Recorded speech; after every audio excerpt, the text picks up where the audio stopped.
Quite appropriately, we've reserved a bunch of seats for our kids who will be coming in for the second part of our ceremony. But if you don't see a sign on there, please take your seat.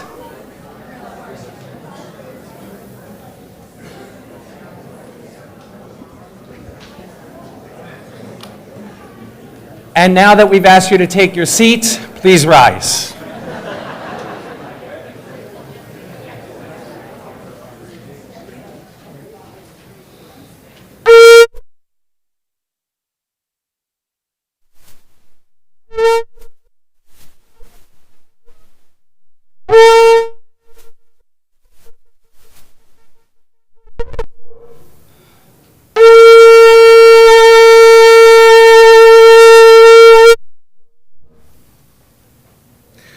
Our Torah portion this week begins, "You stand this day, all of you, before the Lord your God, your leaders, your elders, your officials, the men and women of Israel, our children, the stranger in our camp, from the wood chopper to the water drawer, to enter into the covenant of the Lord your God, which the Lord your God is concluding with you this day."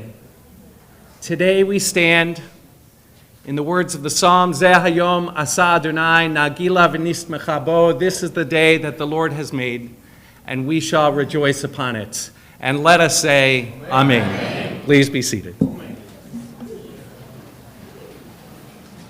Good morning. I'm Debbie Goldstein. It's my honor, really, to be the president of the synagogue on this auspicious day. I want to thank everybody for coming, and I want to welcome some special guests in our midst who have joined us. Representative David Price. I don't see them, but I think City Councilwoman Javiera Caballero is here, as well as State Representative Marcia Mori. We have a wonderful program for you today. We're going to hear from Representative Price. We're going to do some recognitions and thank yous and gifts to many, but not all, of the people who helped to make this beautiful project possible. And we're going to do some singing, of course, both some entertainment as well as some singing together. I want to start off by thanking Jenna Highland, who started working at Bethel 3 weeks ago and jumped right into making this program possible.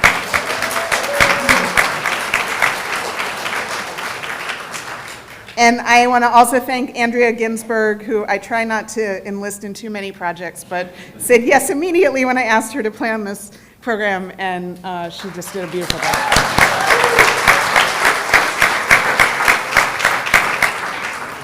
So maybe 6 months ago, Trudy Abel, who works in the Duke University Library System, shared with us the 1921 report of the Bethel Building Committee, when they submitted a report almost 100 years ago on the construction and completion of the first Bethel Synagogue at the corners of Holloway and Queen Street.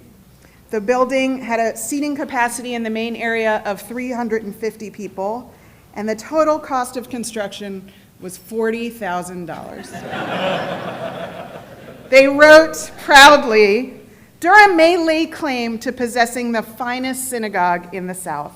Such a claim was made possible only through the ceaseless and untiring efforts of the building committee and the fraternal cooperation and worthy contributions of those in the city and throughout the country. In planning the new synagogue, we were bent on a house of worship, dignified and in tone with its importance, commodious sufficiently to care for the future. Though our original plans were enlarged as the campaign for funds progressed, yet our highest hopes have in every respect been equaled." In 1957, we moved to this current space, and you can read in Eli Evans' marvelous book, The Provincials, how his father, as president of the synagogue, established a building fund, and along with 5 other leaders of the congregation, personally endorsed the note that North Carolina Mutual provided to secure the funds to build this building. Several years ago, a new team here, who you'll meet, came together to look at strategic planning for Bethel. One of the top needs they identified was the need to expand our current space to accommodate changes in our community. First and foremost, they noted that the congregation had grown and that we often had main core functions in which we were standing room only or running out of seats. We also had a growing staff and didn't have a collective place where they could work together. And our children were traveling back and forth across a busy parking lot to go to activities. And finally, our building was not accessible for many of our regular members and visitors. We also had some basic systems upgrades and repair that are natural over time. We began an assessment of congregational capacity and possible designs, and at our best estimate concluded maybe we could stretch to raise $3 to $4 million to accommodate a basic renovation. With that, we began a capital campaign and early design work. Many people weighed in to be clear that while we should dream big and make sure to build for the future, we needed to retain what could only be described as the Hamish feel of this synagogue, the humble design, and not build beyond our means.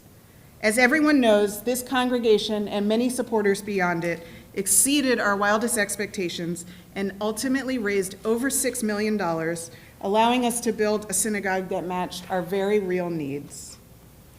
In 1921, the building committee reported, "The sum of $40,000 may appear large in comparison to our small Jewish community, but it must be borne in mind that we build for the future."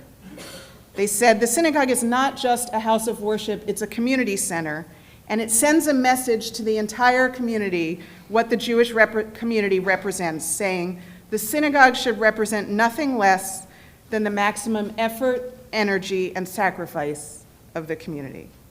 It's quite moving to read this 1921 report and see how much of what they said then resonates 100 years later. The financial generosity of our congregation has been astounding, but even more impressive is the number of volunteers who gave their time and expertise to this project. You're going to hear about just some of them, but I want to express personally my thanks to every touch and small gift individuals made to make this synagogue special. The gates were polished by a member. The computer programming behind the memorial board was done by students. The analytics on the financing took substantial time. People brought in energy to move all the old plants and bring in new plants. And of course, we've done some amazing woodworking using the old wood from the synagogue and incorporating it into new pieces around the congregation.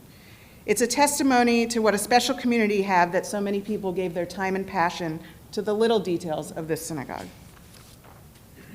Finally, I want to thank some very special people who led the effort around this project and without whom none of this would be possible. I want to start with the staff. Zach Marshall, who joined us just a few months ago, came just in time to help us move in and maintain our new space and has really helped to keep it beautiful immediately. Rachel Green, throughout the project, did countless work marketing and supporting the capital campaign. No matter what we asked her to do, she always said yes and made each request better than we had suggested. Sherry Hoffman keeps us all together all the time. She was the warm face greeting everyone while we lived in the Friedman Center during construction. She made it feel seamless, and I don't think I ever heard Sherry complain. She's so patient with all of us. And then we have some thank yous. Nathan Bierman, who I'm going to thank at the end, made mezuzahs for some of the contributors to this project using wood from the pews that we removed, which I think is just amazing. I want to start by thanking the rabbi whose vision and leadership made this entire project possible. He really raised our sights of what it was possible for us to accomplish. He gave endless attention to the details of how to make this space work for the very mundane daily needs we have as well as the holy needs we have. And his knowledge of the members of our congregation helped to engage everyone personally in giving to this project and enabled us to raise significantly more funds than I think we ever expected.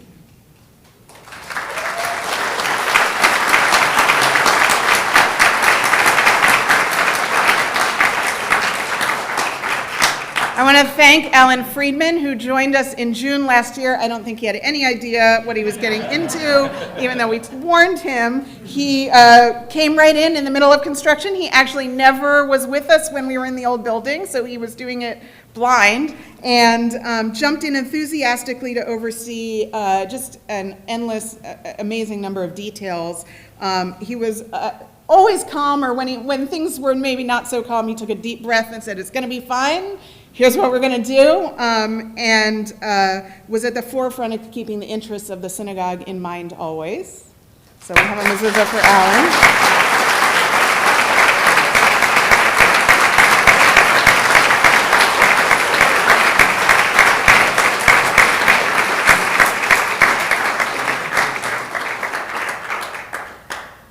Drew Langsam was part of our construction leadership team, the BEAM team, whose knowledge of construction was essential. I can't tell you how many times over the last year and a half we would start a conversation, I would say, I'm just really glad you're here and you know what you're talking about. We are so lucky that Drew gave so much time and expertise to this project. He always kept in mind making sure the building served Bethel well, and that he put Bethel's interests and protected them first. He knew when to push and when to tell the construction folks, fine, that we'll take that answer. He knows about things like drainage and wall shoring and sprinklers that the rest of us don't understand at all.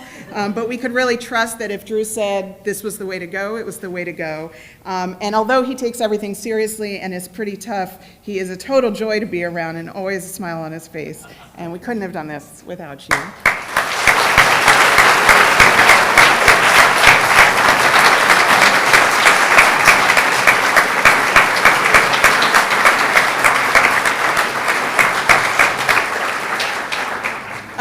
Gary Zarkin, where's Gary? There he is. So Gary was co-chair of our capital campaign. I don't even know how we enlisted him because I think he also worked on the JCC and was willing to do this again. He brought a lot of experience and confidence to the project throughout, but always asked the tough questions. Are we sure we're doing the right thing? Should we take this complaint seriously? Can we really pull this off? Made sure we were handling each piece as well as possible, but also gave an enormous amount of time to meeting with people, asking for money, making sure that we got what we needed for the very best project possible. So thank you, Gary.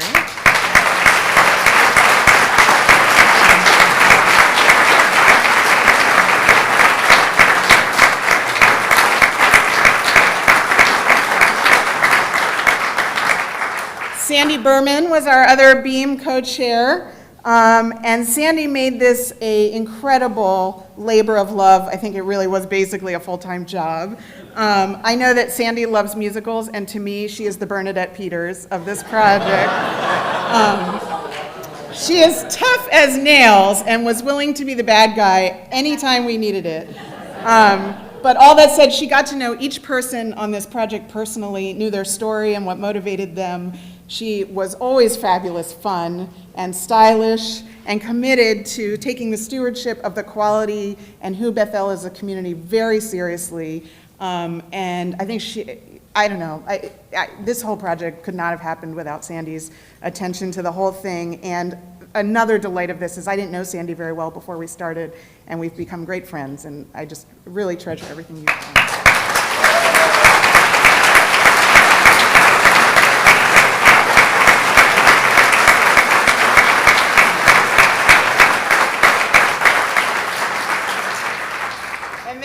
I'm going to conclude with Nathan Bierman, who co-chaired and led the capital campaign, and since he made the mezuzah, we got him a special gift. It's hard to even describe the work that Nathan put into this project. He was the glue and the captain of the whole thing. I think he served on every single committee, including the strategic planning committee that first had the idea for doing this work.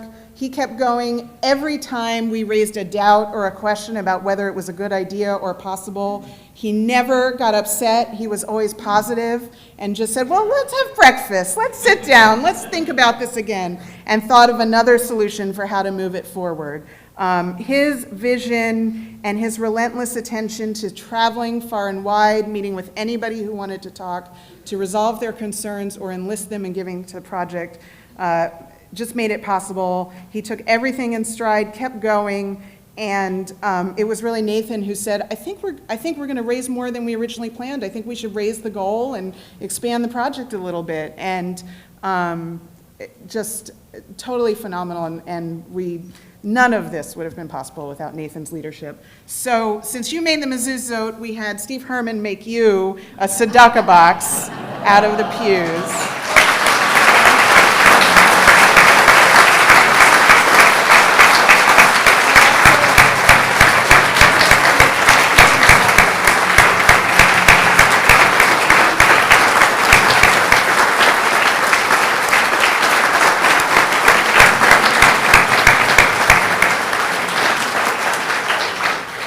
So I'm going to conclude with words from a favorite Jewish camp song of mine. For our hands are strong and our hearts are young, and the dreamers keep a dreamin' ages on. We have always planned when we finish this project to do a phase 2 in which we put the playground back in the backyard, which you may notice is missing. We have, because of the discipline of this project, we have some extra funds that we will put towards that effort, and we've also started conversations with the preschool and young families about raising money for the playground. But you will see in the lobby a rendering of the possibilities of what we could do in our backyard and how great it could be. And if people are willing to give generously and help us, we will be able to move a little faster and deliver that playground earlier so that we can deliver on the dreams for the next generation. So I hope you'll take a look at that. And I just want to thank you all again for all you've given to this effort, and hope we will enjoy it for decades to come.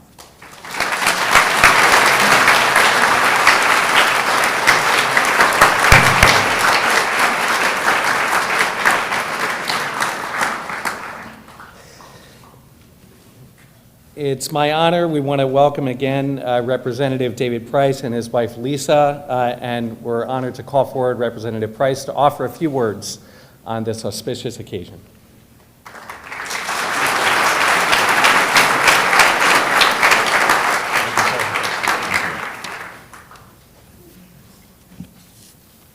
Good morning. Lisa and I are very pleased to be with you this morning. We appreciate the invitation to join you in the dedication of this beautiful, functional, reinvented space, the Bethel Synagogue. We are grateful for your hospitality, and I'm honored by the invitation to say just a few words on this occasion. Of course, I'm always happy to do that. Be careful what you ask for. It's important thoughtfully to mark occasions such as this. They bring many things to mind, starting with our history and the contribution to our shared history of this congregation and the Jewish community of Durham. This is the 132nd year of the Durham Hebrew congregation, known as Bethel since 1921, and the 62nd year in this location. These years have seen momentous and often tumultuous changes, during which Bethel has